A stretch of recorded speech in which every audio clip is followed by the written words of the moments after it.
Oakley dokley, we are live. Happy Friday, everybody. Welcome. My name is Carolina Jimenez. I am the founder at Cara PR, and my fabulous co-pilot here is the one and only Seamus Hart, the heart of Cara PR. Um, and so, welcome to Brandstorm. We're here for another live session, and today we are covering a very interesting topic courtesy of my favorite nerd, Seamus Hart, all about Goodmans. Now, if you've never heard of Goodmans before, Mm. then you are in for a treat. I think a lot of people are going to find so much value out of this session because it really helps us to understand how and why AI may or may not be quietly whating your business and your communications across multiple platforms. So strap in. Seamus is going to run us through an amazing presentation, and then we'll save our Q&A for the end. So over to you, Seamus. Oh, hey, thanks. Yeah, I thought I'll do something a little bit different today. So I've done this presentation before, and it's one of those things where people don't really look at it from like an AI and business point of view. It's a thing called Goodman's aesthetics. So it's where he actually defines different types of art and replication, which sounds a little bit abstract. And it's like, well, how does this actually refer to my business? But trust me, it's like in the age of AI, you need to know this. It's going to save you a hell of a lot of money and a hell of a lot of time. So when you think about it, like I really love this one to start off with. So if you think about a lot of art, people think of the classical artwork and all that, but it's um, more nuanced than just one thing. And I think with the stage of AI and copying stuff and whole heap of replication, it makes what traditionally artistic value is and that copyright and that IP very different. Because if you think about it, a lot of people are you know, re using a lot of AI and really relying on it to hold up their business, but they're not looking at like what does that actually mean to their business? What sort of stuff does that cover with the if you think of it like copyright issues, authorship, who owns it? Who do I cite? Is it original? Who owns the original replication of it? And what is it? And it's also, as well, I've noticed it comes up really a lot lately in ATS and HR, especially when you're getting a lot of resumes. So you'll be like, oh my God, I got all these resumes. Well, the thing is that with AI, it helps you kind of cheat the system a bit, but it also creates hallucinations. It also makes everyone's stuff exactly the same. So it you loses that authenticity. So this is where I find Goodman's aesthetics is really, really super useful. So he was a philosopher who looked at a lot of art. What his foundational ideas were around the idea of allographic and autographic art. So there's a difference between these classifications, and in a little while you'll understand this all, and then you'll understand how that actually applies to your business.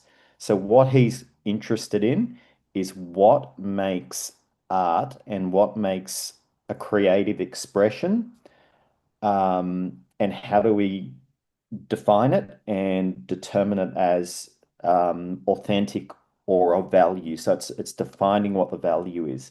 When you think about it, that's what your brand is, and that's what your business is. You're an authentic brand or an authentic business within a location. And then the flip side is how do you actually make that valuable? because there's a lot of like top tier brands. If you think about it, there's a lot of like the Pradas out there and the Louis Vuittons, but their unique fingerprint makes them very different. Even like if you think of pairs of shoes, like Balenciago versus, Louboutin versus, Jimmy Choo's. Very different, all roughly the same cost. Which one are you preferring? Same thing. This is where this comes really, really useful. So let's jump onto allographic first. So allographic work is basically replication. So it can only exist in replication. So think of it like music. So I've got a CD. Now, for me to play that art, I need to replay it. So I can either get it as a concert in a CD player, MP3 player on my mobile phone, but it needs replication to exist. Mm. And what it means is that, like, if you've ever gone to a play, you could go and watch Hamlet, but depending on the actors and where it is, and the quality changes massively. Even though it's the same original piece of work, the replication gives it its unique fingerprints.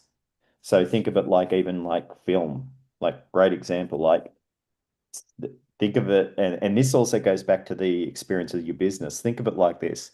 Star Wars on your TV is not the same as going to cinema. Yeah, Exactly the same film, very different experience. yeah, Then, yeah, so when we think about it, it's sequence to script, which means it needs time and space to exist. So this is your experience and the replication. So from a business point of view, this is like getting your scripts right, getting your service design consistent. yeah, That's allographic. You've set a template up, and then how a person actually interacts with it, that's the allographic implement. So it's like everything from answering the phone, what their yeah, front of house experience is. yeah. It's a performance, and it's structure as indicated. So think of Mm. it like going to a massive hotel. So if I go to Shangri-La, the experience when I go to that front desk is the same everywhere I'm at because they've got structure as indicated. Mm. And it's Yeah, like super important. It's like you think those scripts at the front of house are random. They're not. mm. Yeah, It's allographic artwork at its finest. And it yeah, means that that's what they've given them. So it's the same script and it's everywhere else. And so you're getting that brand consistency. yeah. So it's really important, but on a very basic level, just think of it like a CD that you're playing out. Yeah. And I suppose just to kind of like dive into that, being that, it's building that trust and that recognition. So people recognize and they trust they're going to have that exact same experience, that exact same visual. And then it takes away that needing to think and to, make decisions about, you know, the most simplest of things or the most minute of things, which we don't realize we're making those decisions all the time as to whether or not we're going to trust based on what we recognize Mm. from that experience. So, You're 100% right. And it's also like if you think of certain singers, best example, they come on the t that they come on the radio, if they're singing a different song, you'll still know the fingerprint through their voice. yeah, So think of a Mariah Carey or a Michael Jackson. It's like, bang, you know who it is. Even if they're singing someone else's songs, they're very identifiable. yeah, It's the same thing with how you actually set up a lot of those scripts from a brand perspective and from a service design perspective. You want that consistency. yeah, Um, and then the flip side of it is autographic, which is authenticity and identity. So it means that it can't be replicated.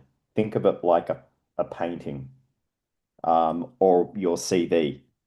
CV is probably best example of it is the medium and how it's created. That's your fingerprint. So the best example of it is like paintings and culture and sculptures. So I could replicate the Mona Lisa, and it doesn't matter how well I do it, it's going to be a forgery. It's not going to be like the real thing. And it means from a brand point of view, it's like if you've got a very specific design, and we see this a lot, especially in clothing, people have a certain pattern or design and it's copied. Um, it's actually copying a singular form, which means that it's infringing on copyright. And there are people out there who are there just to work out like what um, this replication, if it's forgery or not. So it might be you've got a clothing line or you've got a line of beverages. Has someone actually copied that because that's your fingerprint and DNA for a unique experience? Yeah. Um, it's really funny, and it's like they always see this as a singular artwork, and it cannot be copied. Otherwise, it's a forgery. It's like if you think about it, I can buy a very good rip-off Louis Vuitton bag, but it's never going to be the original. Yeah. It can be, and you can have a look at them. They can be awesome, but it's not the same thing. Yeah. It's not that same authenticity. And you can find those details, like anyone who's owned a legitimate Louis Vuitton knows what those signature differences are. Like, on the Louis Vuitton bags, the edges are like a soft leather. They're never coated. So, you pick up a bag that looks like it's a legit Louis Vuitton bag, and you look at the edges of the sewing, and if it's coated, you're like, okay, this is not a legit Louis. And there's all these other little bits and pieces where if you look at it closely, you can see like it's just something off. Like someone gave me this Hermes bangle, and Mm, it was like it literally looked the same as Hermes.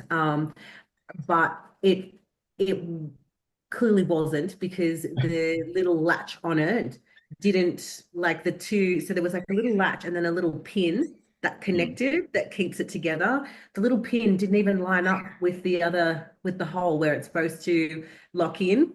So, there's all these little tiny minute details that end up being magnified when someone goes looking to see what that authenticity is in terms of the brand, the experience, the product. Oh, no, you're 100% right. And it comes down to it's like with those types of brands, it's all about authentic replication, which means that they've got one prototype and it makes their brand a brand. So it's like, even if you buy a really good rip-off, and everyone else knows that it's not the real thing. And it also means from a brand protection point of view is that you can quite easily prove to them when there's brand damage being done. Mm. It's that it's not the same stitching. It's not the same. It's close, but not close enough. And even if it is exactly the same, it's counterfeit, which it's a brand protection metric as well. So it's really important to understand these distinctions from a brand, especially from like the ideology of what your brand is. It's like otherwise you'll be able, if a customer can't tell the difference, then why are they choosing you? Yeah. You really want to be that authentic paradigm that you can't replicate. So I can go to certain places. So I can go to different burger places, but I'm not going to get a Big Mac from KFC. Mhm. Like it's they could do something like it, and even Hungry Jack's did a version of it. It's not the same. It's close, but not even close to the same. And that's why it's really interesting to look at it. It's really understanding the difference in that fingerprint, and especially when you're talking about things like CVs. which are orthographic, and with how AI is pumping up at the moment, it blurs that line um, to a point where it just makes everyone, it just waters down the effectiveness of what you're actually communicating, Yeah. which is also comes back to some of the criticisms and limitations from it. So one of the big criticisms is that it's not as clear cut as Goodman would like to say, that it's, you've got on one side, you've got, um, orthographic, which is singular, and then on the other side, you've got allographic. It does mix over, and there are instances where it gets very blurred. So a really good example of it is Andy Warhol's art. You probably make the argument that it's a mixture between allographic and autographic because each piece of artwork that he creates, like his soup cans, they're all autographic, but the replication is also allographic. It's also allographic from a replication of a soup can, which is also allographic, which makes it all it's yeah, it does your head in. But there are things that are not as clear cut as that, and especially when people are using AI, it gets very, very confusing, especially when they're putting all their business IP into it, which just does my head in because a computer's not going to think the same way and it's going to generalize the model. So water your stuff down. Um, Really, why it's important, especially from a business point of view, it's around ownership and authority on that originality. It also defines who actually owns it from an intellectual point of view and understands the difference between copy and fair use. So there's things like satire where you can copy someone for the use of satire or explaining a concept, where there's other ones where someone's maybe just copying your brand IP or your business IP, and that's, a big no-no. So it really is important to understand what the value of a reasonable copy is, and it's why it's so important from a brand point of view. And that's why I love this one. It it shows why lazy AI can damage your brand faster than most people can realize. Because if you're using an open LLM for your business, your competitors are probably doing the same thing, which means that you're getting exactly the same image than something that is more customized or using your own original IP, which means that if you're doing that for a digital experience, you're not going to get the same level of cut through because your competitors are doing the same thing, and not one or two competitors globally.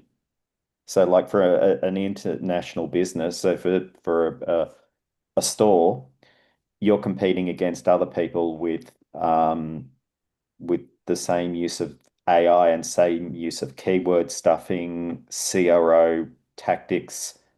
So there's no differentiation. You're just purely competing at speed, and the chances are, it's purely luck if you for conversion. So it's a huge problem when you're doing lazy AI, and it's really problematic, like from a business point of view, that if you don't separate that out, authenticity and the authorship, you're just wasting a hell of a lot of money. And this is the problem, is that everyone talks about how great AI is for productivity. Yeah, it's great. It's awesome. But it also lowers your value from an allographic point of view because everyone else can use these same replication systems. So if businesses are treating it as allographic, which means it's replication and replication fast, you're using the same models as everyone else. So you're reliant, you're not actually getting any business advantage, just speed. And it's why you've still got to look at the orthographic point, which is that distinctiveness, the trust, the the judgment values and the distinctiveness where you can use AI up to a point where it can scale that output, but it can't scale authorship. And this was one of the key understandings when I was studying philosophy around it. It's like Goodman's aesthetics rely on how you implement AI into your business. So if you're just doing like everyone else does, it's like, what's the point? You can't make a value judgment because all you're doing is competing on speed and what everyone else is doing. And it's why you need that human authorship in there. And I've seen so many mistakes where people have just a really good insight.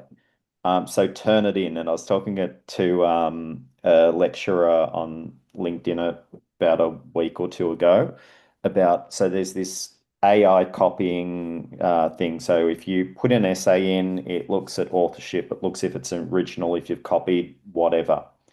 It has a problem now where it can't really pick up AI because of humanizing AI. But the way that they pick everyone up is that AI always makes the same errors and the same mistakes. So it means that they're actually picking up people who are heavily using AI, not because Turnitin has picked it up as AI, but because you get a bunch of people with exactly the same arguments in their AI production. And it makes the same errors, same challenges. All it's doing is magnifying what you're doing. It's either making the worst things worse or the better things better. So it means that like the way that a lot of people getting picked up cheating through universities now, it's the same paper, exactly the same papers that they're putting, and they might just change the word, but exactly the same structure, exactly the same references, exactly the same everything. There's no originality to it. It's not say don't use it. It's like you still need to use your brain. You just can't let it run how it is, because all it does is it scales output. Um, and this is how they get it wrong. So if you think about it, they conflate the idea of volume for value. So it's like all they're doing is sameness as everyone else. So you're getting same tone, same weak thinking, same memorability, um, because everyone's doing the same stuff. It's like turning everything beige. Um, it's not effective. It's not an effective win to get stuff out if you're being ignored. Yeah. I just find it really interesting. It's because I've seen the same problem with people. They hand all their marketing over to AI and they suddenly go, "Oh, we're actually going a lot. Our impressions are up massively. Our sales are down massively." It's like Mm. because they're not original. Yeah. Yeah, and at the end of the day, like, people they connect with feeling and that memory and that connection that they have with that feeling and that memory. Now, if you're just letting AI just run rogue, it's not you. It's not going to create that connection in the way that you would create it. Um, Based on the reasons why you created your business, the reasons why you could create your services, your products, with that same level of passion. So, there's a lot of integrity that just gets lost in the allowing of AI just doing that work. And I suppose that's that's the bottom line. Like, while obviously it does great things, there's still there still is that need for that human refinement and that soul injection, so that it has that soul, has your soul and your business's soul, that people do recognize and trust and connect with, before AI just took everything and went off in a way that is just unrecognizable to someone who's used to sort of feeling a certain way when they read your copy, or when they see one of your posts, or when they look at one of your, Instagram reels or what have you. So You're yeah. right, and biggest problem I see with a lot of businesses who have kind of switched to that AI heavy model, it's not that it doesn't work and it's not that there are gains from it. So I'm saying mm, you don't not want to use it from a business tool perspective because there are a lot of cases where it is. But the biggest challenge I've seen is it actually hides a lot of mediocrity. So Mm. errors that a human would pick up Yeah. AI tends to miss Yeah. because it only works on output. And the quality of the output is the quality of the input. And the problem is with a lot of these open models, they're being trained. Yeah. So if you're using free models or you haven't got the right guardrails on it, you're reading off the exact same stuff as your competitors are, Yeah. um, you know, building off, which means that you've got no benefit whatsoever. It's just the Yeah. same stuff that they're doing, but slightly different. Yeah. Which also kind of what you put into it makes your brand really fragile. So the common one I've seen is those generic LinkedIn thought leaderships. We all know them, we've all seen them. Templated strategy decks as well as the other one where it's like I've seen so many of them lately, it's kind of crazy. Um, the other problem is as well is that it loses IP. So in so one of the problems is that if you have an over reliance on it, you're losing the mastery of what your brand is. You're offloading it all onto a computer to run your business, which is not a real good idea, which means that you're losing, the real brand cut through, your voice, your point of difference, and you're also copying yourself up for copyright issues as well. Yeah. And plus, it's not memorable because everyone else is doing it. And like I've seen this a lot, especially within the banking space, where they'll offload it onto AI for a customer support. And what they're realizing is that it's creating a bunch of other um, legal problems, risk profile, and they also realize that these edge case problems that a human would have used a lot, AI can't solve. Yeah. So you're losing that secret sauce, if you will, for your brand. It's like, no offense to grilled burgers, like they're good Here we burgers, but go. they don't have any definable sauce. So if I go to Macca's, I know Big Mac sauce, it has that taste. Mm. If I go to KFC, you've got, supercharged. If you go to a Porto, like the chili sauce, like it's got the secret sauce. Yeah. Grilled burgers are not bad. It's just that they don't have a definable sauce. No offense. Like I do like them. It's just, yeah, it just That doesn't have that USP cut on. through. Yeah, Yeah. exactly. It's like the standard prototype for a burger. Mm.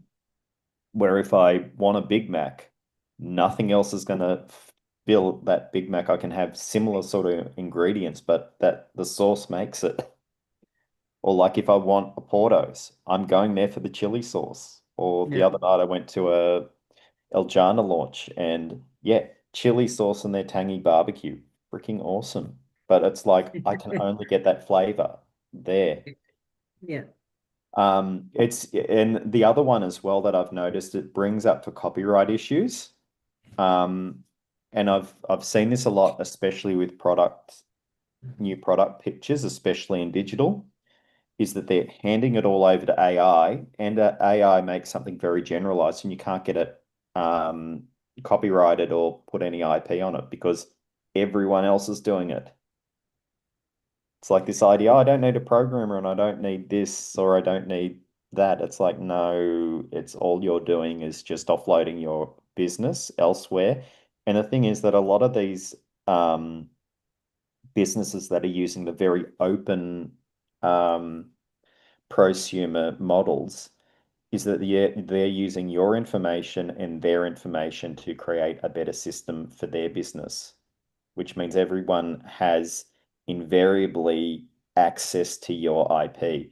And there's a couple of really good examples of it where um, there was a intelligence official in the US that got caught putting all of his summary stuff through, I think it was ChatGPT or Claude, and it Right. found out that they found out that like basically ChatGPT had access to all of this high level state secrets. Oh, It was Jesus. crazy. He thought he'd just do it, and it's like how it got flagged was from their internal systems, Yeah, wow. which was really crazy. It's like he was basically it would someone said it was the equivalent of like printing them out and then stapling them up in the town square so everyone could see. Yeah. Yeah. That's another element of AI that we also that people need to be aware of that, whatever you put in there, it is there is a chance of it getting, leaked or hacked.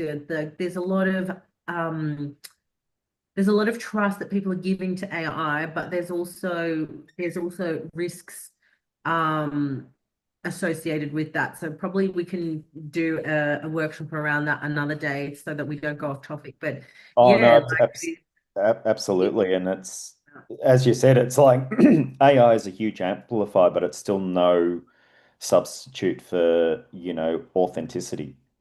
yeah, And yeah, one of the funniest ones I've read lately is with ATS. So the basically the HR systems, they're absolutely junk at the moment because they're looking at keywords. And the problem is that getting everyone's CVs are effectively the same. Like I've got through a couple of CV rounds by just putting up cover letters with corporate ipsum yeah, because it's just all keywords. No yeah, one's actually reading it. They're yeah, they're they're offloading their business for a yeah, machine to do it, which means a machine which if a person's actually reading through a CV, they're going to be like, oh well, I can understand the person. yeah. Machine's not going to do that. It just here's the parameters, tick, tick, tick, bang, here's what you've got. Yeah. And going back to the last session that we had in terms of the Q&A, the AI reading the CV is not going to be doing that sort of lateral thinking like a human would, like, oh, these are transferable skills here, and you know, building those other sort of relationships between what what kind of culture that person would come from if they had worked in that business or in that part. um like I remember in my recruiting day we were looking at, we were hiring someone to join our team, and we were looking at a particular person, and the role that they had held previously meant that, like, it was a very high paced job. It was like very stressful. They had no support. They had to do all their selling and all of the they had to do all the selling, and they had to do all of the sort of like coordinating at the same time. So we were like, oh, that's the perfect person that would suit here because they've got initiative and all this other stuff. So Mm. there's so much that would be left out just by not having a person do that role. It's Oh, crazy. exactly. And it's like it misses a lot of those, especially from what I've heard with recruitment, is it misses a lot of the nuances of a CV. So it misses a lot of those crossover skills or things that a human would understand where a machine necessary with very tight parameters wouldn't necessarily pick up. And a Yeah. really good example of like how AI slop is just destroying a lot of the recruitment. I was speaking with a friend the other day who's trying to hire a UX and CX lead for a very specific product, and they had 5,800 applications. Mhm. And of the 40 that they shortlisted, all but four were were basically fake. They were just basically rogue agents gone nuts and just applying for everything. So a lot of them weren't even real people. which means it's actually creating a lot more work for people trying to find the right people for jobs. So that it was really crazy, and they were saying like 10% of them were real people that they could actually get on the phone and talk to. Right, that's so random. What kind of rogue agent is that? Like, So there's a how, lot of resume tools where you right, can basically you put your resume into, you say these are the jobs that I want, and what it does is it just anywhere you want, it will start applying like crazy, and then you can just yeah, just like respond back to it. So it's just allowing you to smash out the volume, if you will. But a lot of those agents people don't pick up right, and a lot of those services they don't pick up right. So all it's doing is just creating yeah, a lot of spam. yeah. Because again, they haven't spent enough time training their AI for it to be effective, and essentially think like a human, Yeah, which, or the other side of it is that they haven't the job applicant hasn't set it up properly, and they've just let it run wild, and it's just applying for everything. Or the other thing is it's that not filtering out. they've got a job and they just forgot about it. Right, yeah. And so it's Crazy. hugely problematic, which means that it's like it's just creating a bunch of slop on both ends, which means that people Yeah, who are applying for work yeah, not getting through. And then flip side, businesses who are looking for skill set, they're instead of like getting 100 applicants, they're getting 1,000 applicants, and most of them are just not even remotely right for the role. yeah.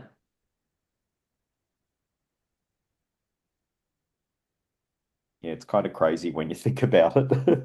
Yeah, no, it is insane. Like, and I think it's a really important conversation that we're having because so many people are, losing their jobs to AI, and so many businesses are, making it the main part of their business. But as you and I both know, and what we see in the industry is that, yes, potentially replacing certain parts of the business with AI is, cost effective and, efficient, but with so many people just throwing their keys away and letting the AI do it all, we see that essentially all of this stuff is going to be done wrong by the AI because it hasn't got the right guardrails. And all the people who got fired are going to end up being needed to come back in and fix all of the work that was done incorrectly. So, yeah, I You're think 100% right. Yeah, sorry. no, no, I was just going to say that it's important for people to, really come back down to earth and not let the fear mongering, um, discourage them from still trying to, grow the business, get a job, do what they want to do with their lives based on that, AI is going to replace all the humans. Like that's unfortunately, the trend is well underway, but we're uncovering all these issues.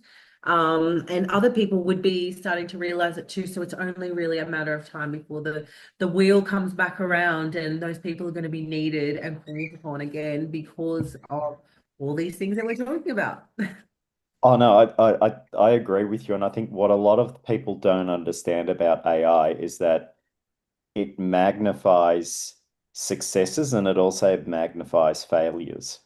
Yeah, And a lot of businesses I've seen, they go, we can replace a person with this, but you still need someone managing the model. yeah, I've lost count of how many BRDs that I've seen created through AI with hallucinations of peer-reviewed references. yeah, And so they're using AI to guide their business that is effectively hallucination, which yeah, is crazy. It's like, basing a business test on, Alice in Wonderland. I mean, yeah, it's not going to work.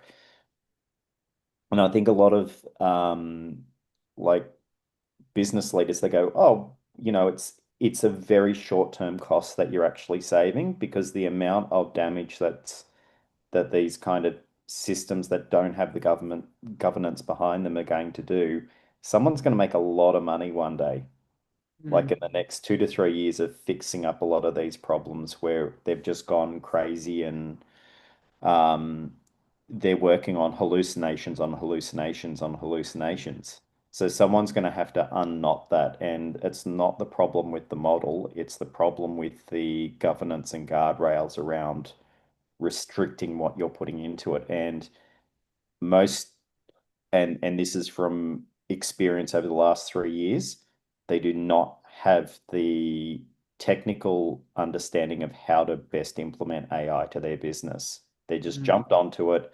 They've got a salesman. They're like, oh, yeah, let's go nuts with it. It's not saying don't use it. It's saying you need the right way to use it. Yeah, use it Um, responsibly. yeah, responsibly. Yeah, exactly. I didn't want to Yeah, say that, but yeah, exactly. It's like, yeah, otherwise you just yeah, I think it's going to be an interesting one. I think in 2 years' time, people are going to be like, I can't believe I did that with AI, or, oh no, that was a really good move. yeah, so true. Yeah, I just always love the Pablo Picasso quote at the end. Yes, art is a lie that makes us realize truth, at least the truth that is given us to understand. Mm. Mm, So no, it's like part of it as well. It's like when you think about it with a replication point of view, is your business, if you're creating something that just doesn't have the quality that it needs, you're going to get a very rude truth call on it, because it's going to show up in the bottom line. yeah, yeah, absolutely. I think that's the last one for that. Last one, amazing. All right, so let's have a little look at some of the questions that came in. That was awesome, Seamus. Always a really valuable discussion. Thank you. Oh, it's so good to Um, use some of the philosophy, and it's also really good because like that, it's a consideration that people don't look at the business line, and especially if you're doing a lot of design work or if you're doing something that's very bespoke, mm, people miss out the idea. They go, oh, they go for speed opposed to quality. yeah, absolutely. So, let's just see. Okay, so uh some live discussion prompts. Um, so what should remain autographic in your business? The parts that carry your judgment, taste, authorship, and trust. Hmm. Um, I suppose that's like a very strong consideration for anyone who's watching the live so that they can really sort of quality check themselves, I suppose, in the way that they are using the AI. But what would your answer be in relation to that, Seamus? Well, the way that I would use it is look at it from a point of view is if you use AI to stress test things. So if you've written up a business plan or something like that, use it to refine it down. Don't use it to define what your business plan is. And that's where I've seen a lot of problems come up, especially with brands. The ones Yeah. that have worked really well are the ones where they've gone, here's my business plan, or here's what I want to do, or here's a product idea, and they've used it to really pressure test it because what you've done is you've put the guardrails in first. The other one as well is using a lot of these A/B testing stuff and building up web pages. As a designer, I think it's a terrible idea. And I've spoken to someone probably about 3 weeks ago, and I don't want any part of it. So they decided to build a website up on a platform. And the problem was They let it go nuts. They thought it was perfect. They put it up. Their problem was it, it actually claimed a lot of medical claims, No. which is really, really, really bad. Yeah. Um, which A has fast way opened to, them a very specific liability risk. And yeah. it's because they got lazy with it and they just let it design it up and it, oh, look, great. The copy was great. A lot of AI is not aware of laws, and quite frankly, it doesn't care what laws are. Yeah. So it will create a lot of things that are you're not going to like the outcome. And like this person who was doing this thing, and it's been um, judged as medical advice on a product that they're putting together. And you can't Right. you can't do it.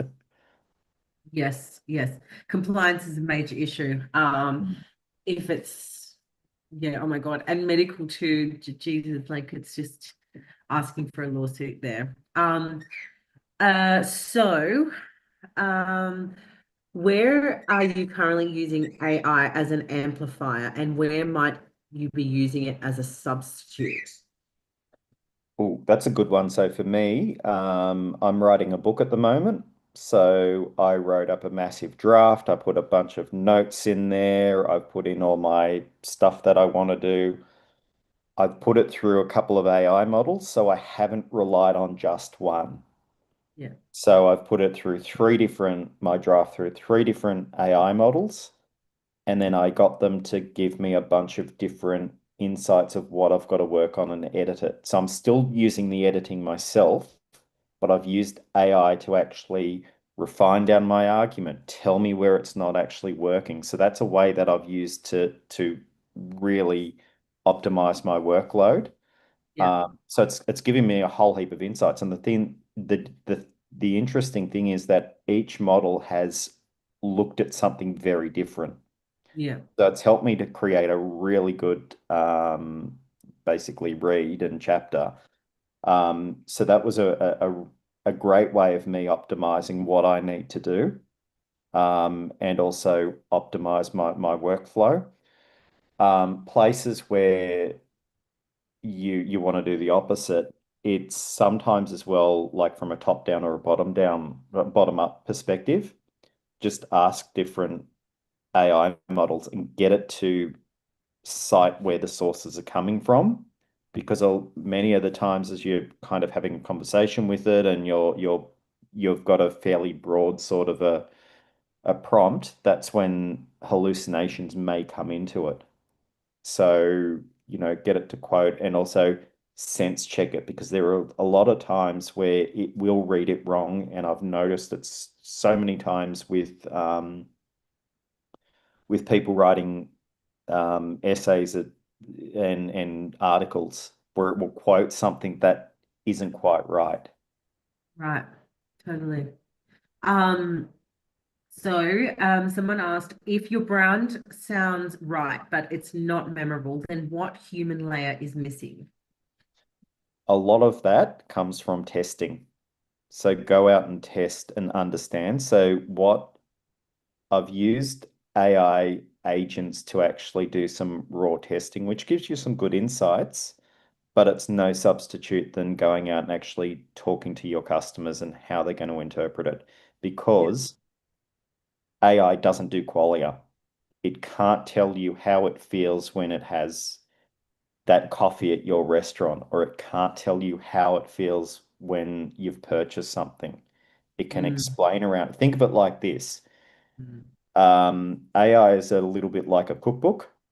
It'll give you a bunch of really good recipes, but it's not until you actually cook a lot of those and go through it and work out what you like to eat mm. and try those in the kitchen, like you don't know what you're going to get. Yeah, yeah. And which ones will be your favorite? Exactly. Or you could be allergic to some of them. Yeah, You could have yeah. a peanut allergy. How do you make sure AI increases your signal instead of adding more noise? Well, I feel like this one's a pretty easy, and that was that discussion that we had about um, quality checking everything and Mm. spending the time to really put the right information in there. And that first starts with you and your documentation. First off, in terms of who you are as a business, who you are as a brand, what you stand for, what is your USP, and having that already in the source of truth, and then sharing that with AI so that they're thinking from your perspective, and then making sure that you are checking that they are on the right train of thought in terms of, you know, guardrails. Like Mm. we are a perfume. We're mid range, but we're not cheap, and we're not Mm.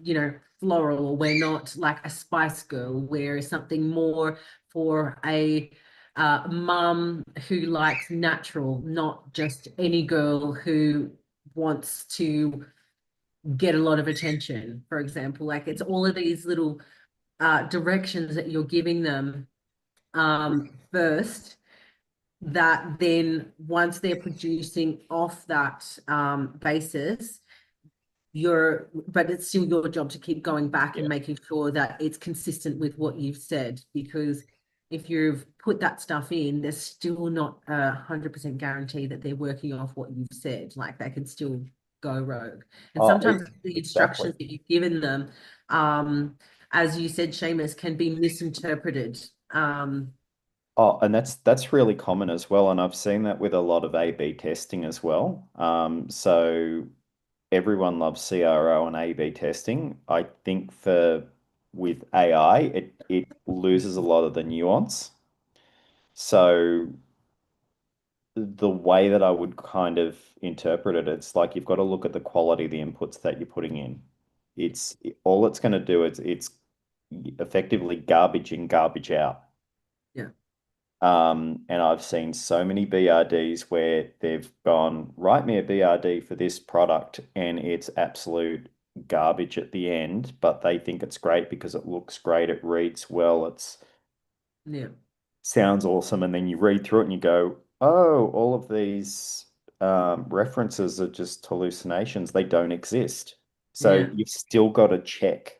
Um, because it does a lot of things really well. And the other thing as well, especially with advertising perspective, and I've seen this one a lot lately, especially on LinkedIn and Insta, and it's the same, like different companies using exactly the same copy that I can tell you which it's come out of. I'm going, okay, so they've done a chat GPT ad and this is basically what they've put in. mm, And it's like you've got five different companies with the same artwork. It's like literally look what your competitor's doing, like tweak it up a bit.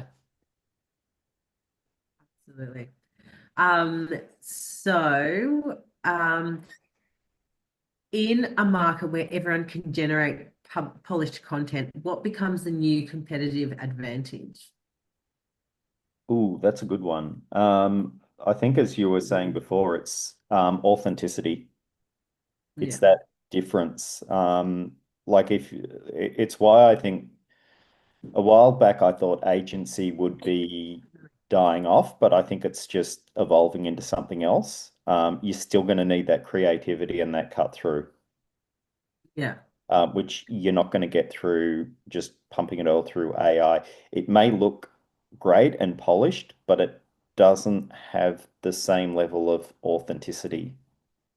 yeah.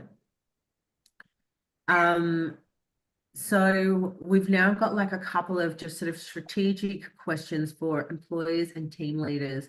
Um, and it's really just thought-provoking for them. So, um, if your team uses AI to produce work faster, who is responsible for the taste, the judgment, and the final standard? This is a really important guardrail that you need to establish in your business when you are working with AI to maintain the authenticity of your work and your business and that replication of how you're being seen and perceived in the market. So that's a really important question to be asking and discussing and making sure that you have a very clear path for that in your business.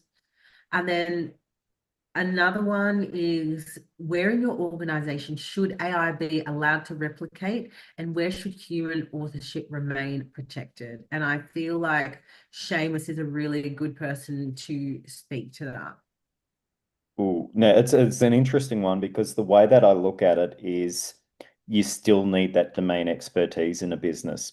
And whether or not that's using like employees within there or going to experts, you still need that. Like AI does a certain job on it, but on the flip side, you still need that level of expertise, and you need that level of understanding with the subject matter.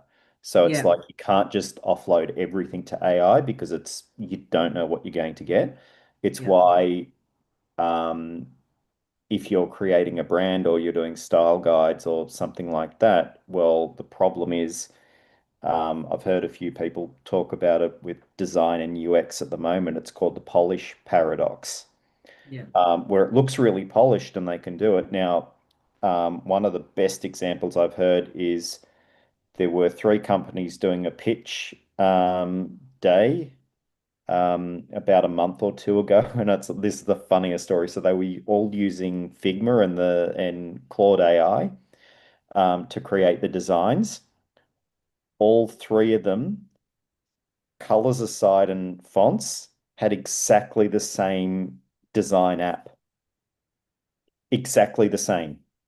They were okay, different businesses, but the apps were exactly the same, which was hilarious because it's like they're trying to pitch out something high cut through and that. And it's obvious what they've done is they've gone, oh, we don't need a designer. We can just use, Claude or yeah, Figma or whatever. They've spat out the AI and it was really funny because it's all the same. right. Besides colors and logo, very, very polished, but same thing. It's like, what's the point?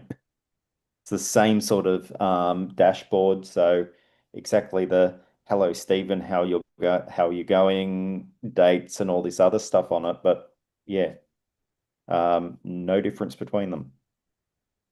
And that poses a huge risk when you're looking at, okay, well, what is my USP then? How do I beat my Mm. competition and present the best possible scenario in a way that's going to win me the business if you're all producing the same thing off the same um, prompts and platform. It's yeah, I imagine that would have been very embarrassing for all of them. Oh, I thought it was hilarious. I thought it was Yeah, the funniest thing ever because it's part of the reason why I've redone that deck on Goodman's aesthetics because what they've done is they've created allographic UX yeah, where all it is it's the same UX and just copied out.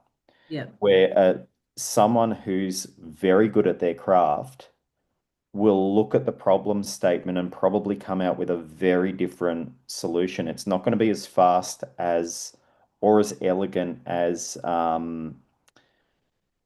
AI would push out or as polished, but you're getting a better solution and a better understanding of the challenges that AI just doesn't do. All you're asking it to do is create an AI, a UI for this consideration, and all it's doing is a generalized model. So it's not really looking at your problem statement. But yeah. it just shows it, and it's like I've seen a bunch of businesses even trying to get some doing some like freelance. I've had so many businesses over the last 6 months come to me with they've just got designs through AI and it all looks the same.